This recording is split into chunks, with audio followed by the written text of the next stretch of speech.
Hi guys, আসসালামু আলাইকুম। Welcome to শখের রান্নাঘর। আজ আমি আপনাদের কাছে নিয়ে এসেছি খেজুরের গুড় দিয়ে পাটিসাপলা পিঠার রেসিপি। পাওয়া যাক মূল। আমি পিঠাটা তৈরি করার জন্য প্রথমে একটি শুকনো বল নিয়ে নিয়েছি। এবার আমি দিয়ে দিব এখানে 2 কাপ চালের গুঁড়া। আমার এখানে সিদ্ধ আলো 2টা চালই আছে, আর আপনারা চাইলে এখানে যে কোনো একটা চাল দিয়ে বানাতে পারেন। তবে সিদ্ধ চাল যদি আতপ চালের সাথে দেন তবে পিঠাটা অনেক সুন্দর হয়। আমার এটা ফ্রিজে ছিল, আমি কিছুক্ষণ আগে নামিয়ে রেখেছি। আপনাদের যদি ফ্রিজে চালের গুঁড়া থাকে তবে কিছুক্ষণ বানানোর আগে নামিয়ে রাখবেন। এতে করে পিঠার ভিতরে এই যে গুঁড়ির ভিতরে যেই ঠান্ডা ভাবটা থাকবে ওটা কেটে যাবে। এরপর আমি এখানে দিয়ে দিব সামান্য পরিমাণ একটু লবণ।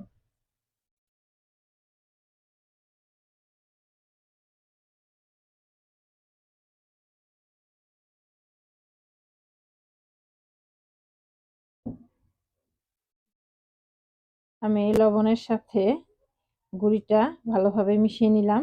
এবার একবারে সামান্য উষুম গরম পানি অল্প কিছু পরিমাণের দিয়ে আমি এটাকে মুথে নিব।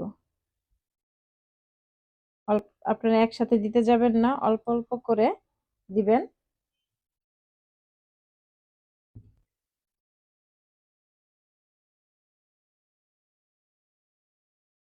আমি আজকে অল্প পরিমাণের বানাবো, আপনারা চাইলে বেশি পরিমাণেরও বানাতে পারেন।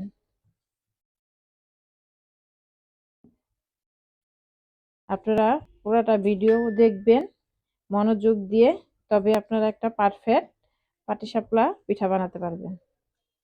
আপনারা ভিডিওটা টেনে টেনে দেখবেন না, টেনে টেনে দেখলে আপনাদের পিঠাটাও সুন্দর হবে না। এই যে দেখুন, আমরা 5 মিনিট মথে নিয়েছি। এবার আমি এটাকে আধা ঘন্টার জন্য রেস্টে রেখে দেব। এই যে আমরা চলে আসলাম 20 মিনিট পরে। এই যে দেখুন আমাদের ডোটা এরকম হয়েছে। এখন আমরা এটাকে ভালোভাবে একটু আবার মুথে নিব। এবার আমরা এর মধ্যে খেজুরের গুড় আমরা গালিয়ে রেখেছি, এই গলানো খেজুরের গুড়টা আমরা আস্তে আস্তে দিয়ে দিব।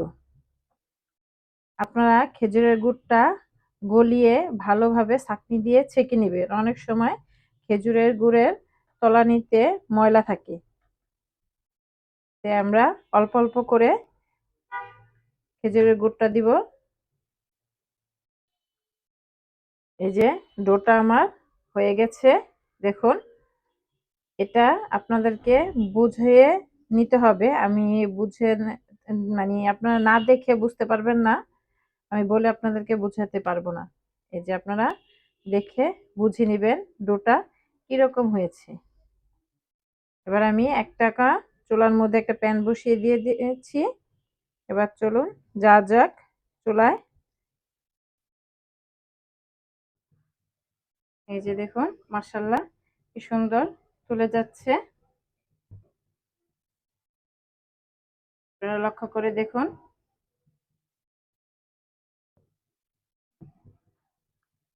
এভাবে করি আমরা সবগুলো পিঠা বানাবো। এই যে আমার দ্বিতীয় পিঠাটা হয়ে গেছে, আলহামদুলিল্লাহ। এভাবে করে আমরা সবগুলি পিঠা বানিয়ে নিব।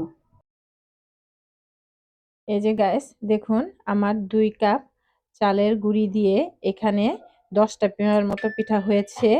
এখানে 9টা পিঠা আছে, আমার ছেলে একটা পিঠা খেয়েছে, 10টা পিঠা হয়েছে। দেখুন কি সুন্দর পিঠাগুলি হয়েছে। আমি এর মধ্যে থেকে একটা পিঠা আপনাদেরকে ভেঙে দেখাচ্ছি। এই যে দেখুন, আলহামদুলিল্লাহ কি সুন্দর হয়েছে পিঠাগুলো। ভিতরে আপনারা যদি আমার রেসিপিটি সম্পূর্ণ দেখেন তবে আপনারাও একটি পারফেক্ট পাটিসাপলা পিঠা তৈরি করতে পারবেন। আর একটি গুরুত্বপূর্ণ কথা, আপনারা কিন্তু অবশ্যই এখানে যে খেজুরের গুড়টা ব্যবহার করবেন ওই খেজুরের গুড়টা গুড়কে ছাঁকনি দিয়ে ছেঁকে ব্যবহার করবেন। ছাঁকনি দিয়ে না ছেঁকে আপনারা খেজুরের গুড়টা ব্যবহার করতে যাবেন না, তাহলে খেজুরের গুড়ের ভিতর যে ময়লাটা থাকে ওই ময়লাটা আপনাদের পিঠার মধ্যে আসবে। আর আমার চ্যানেলে যারা নতুন এসেছেন তারা অবশ্যই লাইক সাবস্ক্রাইব করে দিবেন। আর যারা আগে থেকে আছেন তাদের সবাইকে অসংখ্য ধন্যবাদ। আপনাদের লাইক আমাদেরকে উৎসাহ করে। আপনাদের কাছে আবার নতুন ভিডিও নিয়ে আসবো। আমি সহজভাবে সহজ রেসিপি আপনাদের মাঝখানে তুলে ধরতে চেষ্টা করি। আপনাদের সহযোগিতায় আমাদের সামনে এগিয়ে যেতে সহযোগিতা করবে। অবশ্যই দোয়া করবেন। আজ এ পর্যন্তই, দেখা হবে আবার নতুন কোনো ভিডিওতে। সে পর্যন্তই সবাই ভালো থাকবেন। আল্লাহ হাফেজ।